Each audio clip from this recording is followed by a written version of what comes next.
DI or microphone? What should you really use if you're recording acoustic guitar? Well, stay tuned and find out.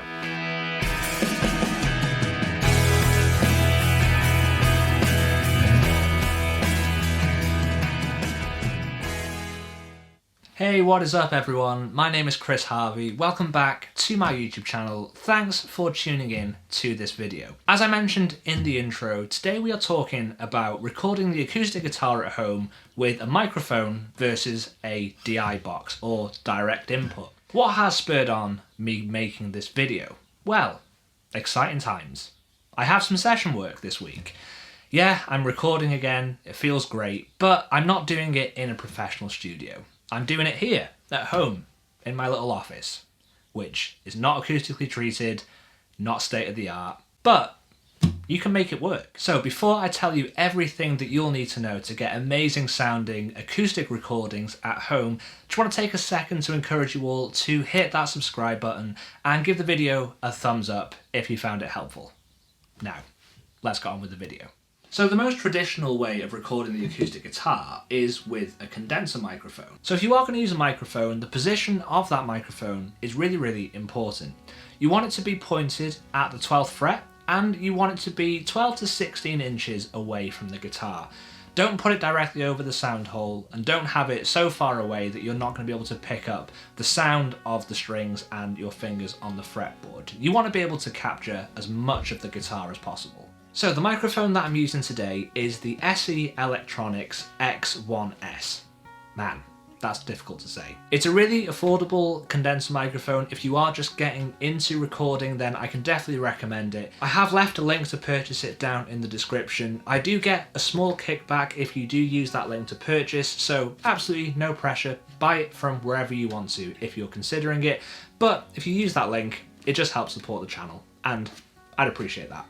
A condenser microphone is going to replicate the character of the guitar most accurately. It's kind of like what you would expect if you were listening to an acoustic guitar in this particular room. So you're going to get a load of low end from the body, you're going to be able to pick up some of the high end from the fretboard, and it's going to create a really well-rounded sound. However, with condenser microphones, they are incredibly sensitive. So if your room isn't treated acoustically, mine isn't in this example, then a condenser microphone on its own maybe isn't going to be the best choice, just because you're going to have loads of reflections. It might pick up some noise from, other people in the house or some outside noise.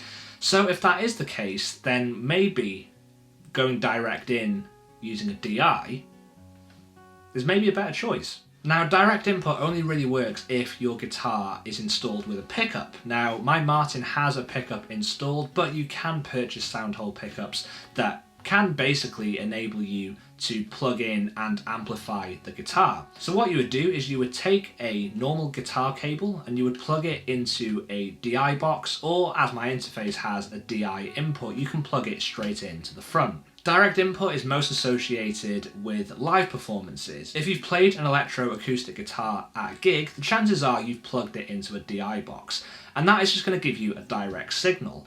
It does give you a really isolated sound, which can be really helpful if your room isn't treated, because all it's really picking up is what's happening under the actual body of the guitar. Now you would think that's going to be great because, hey, it'll naturally pick up all of the resonance within the body, right? Well, yes and no.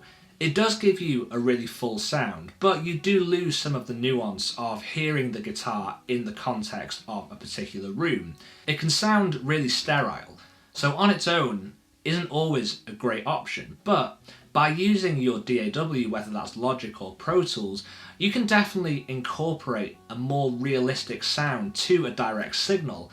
Adding things like reverb can do wonders to making sure that it sounds as real as possible. But who's to say that you have to use one or the other? This is the value that I want to bring you in this video today, because really the best results that I have when recording at home, as many of us probably are at the moment, is by taking a direct signal and blending it with the signal from a condenser microphone.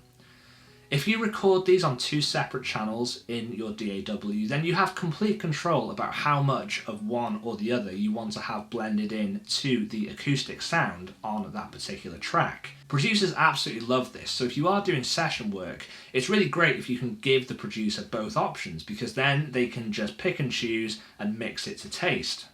So let's have a listen to that. I'm going to play a piece for you now, and I'm just going to blend in the various different combinations, and you should be able to hear how good a result it gives you. Oh, and guys, just make sure that you wear headphones for this next bit. Really important.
So, there we have it. I hope you found that helpful.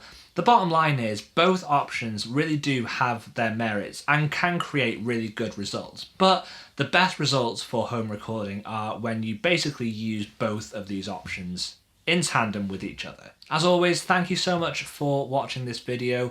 Hit subscribe if you haven't already, give the video a thumbs up, and leave a comment down below and let me know what you're using to record guitar at home at the moment. Take care guys, and I will see you next Tuesday for another video.